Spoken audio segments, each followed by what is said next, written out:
en el siglo XVIII se precipitan cosas.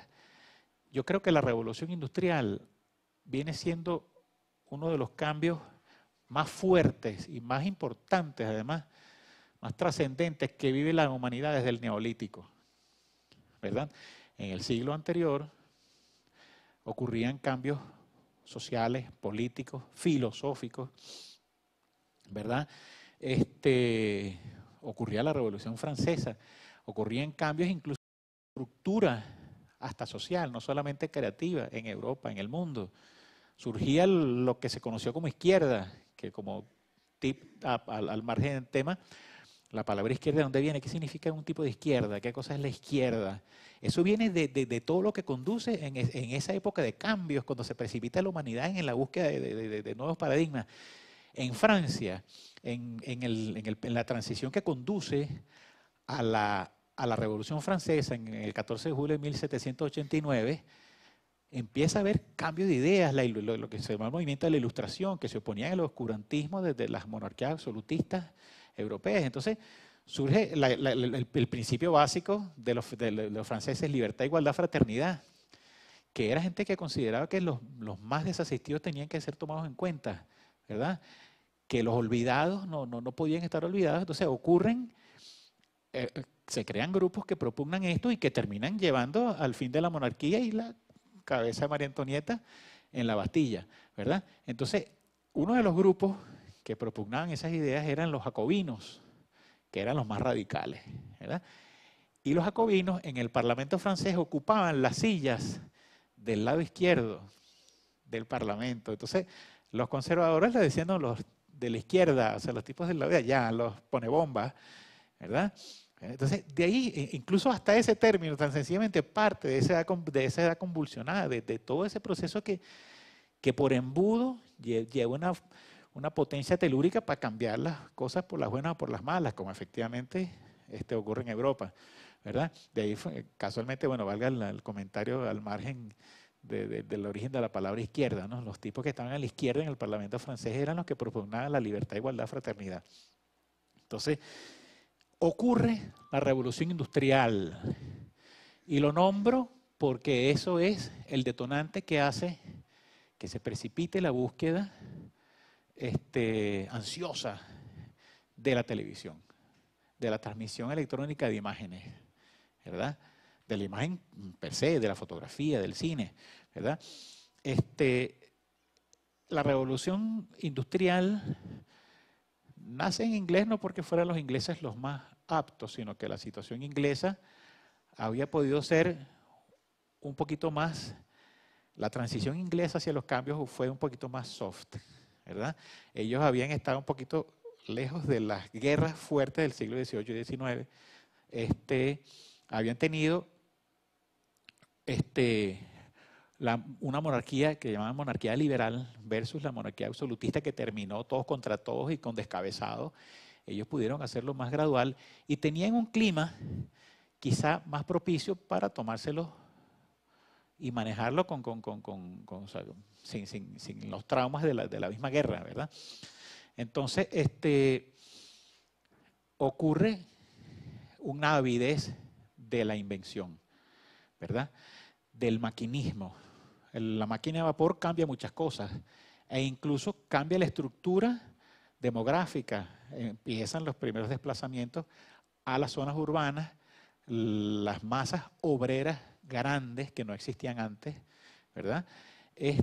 Y ocurre entonces una avidez por la ciencia, por el conocimiento.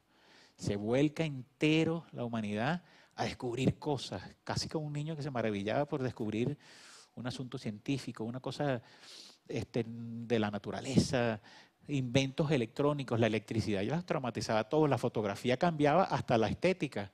La fotografía de alguna manera fue un factor de cambio hasta en el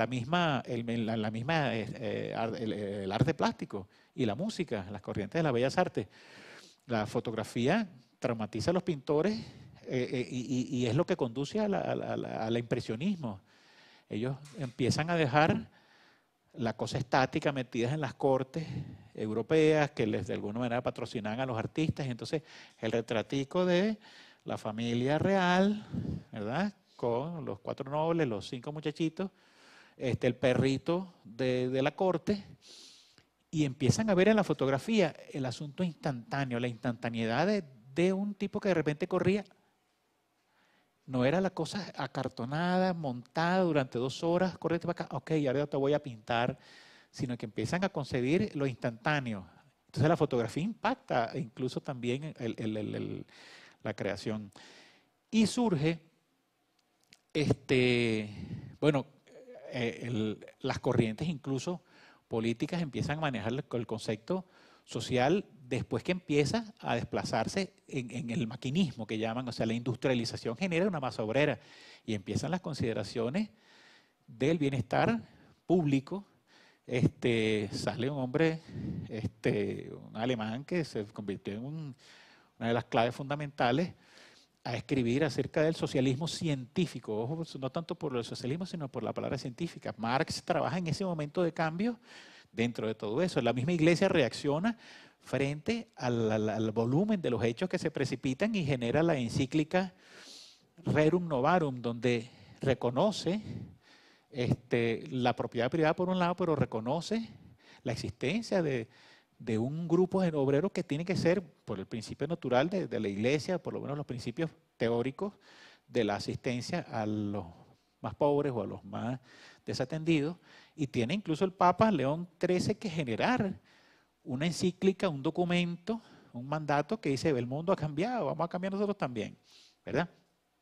Entonces, es cuando se vuelca a socialismo científico. Fíjense a socialismo científico, que hasta la palabra científico sale en esa época. La palabra científico no se conocía.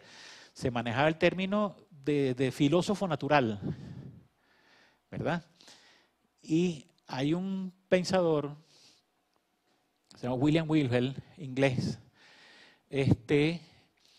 que aparte era también teólogo, pero era científico. Entonces él, aquí hay una frase que yo tomé nota, que no quiero dejar de mencionarla, la resalté aquí para no olvidarla, ¿no? Porque eso no está en la guía, pero no quiero dejar de decirla, ¿no?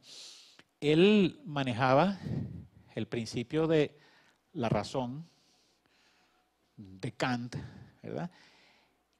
Y también se daba durísimo con la física newtoniana. Entonces él sentía que efectivamente había una interconexión entre esa cosa, ¿verdad? Y hay una frase que les voy a leer de la persona que patenta, por así decir, la palabra científico. El término científico nace también en esta época donde no se concebía como tal. Él dice, escuchen bien, el avance del conocimiento científico depende de la adecuación progresiva entre los hechos y las ideas que los ponen en conexión. O sea, él maneja sus teorías neocantianas, ¿verdad? Y la física newtoniana por otro lado, y dice, no están inconexos una cosa con la otra. Y eso es la esencia de lo que él llama científico, el desarrollo, la búsqueda, la investigación, la innovación vinculada al entorno que lo promueve.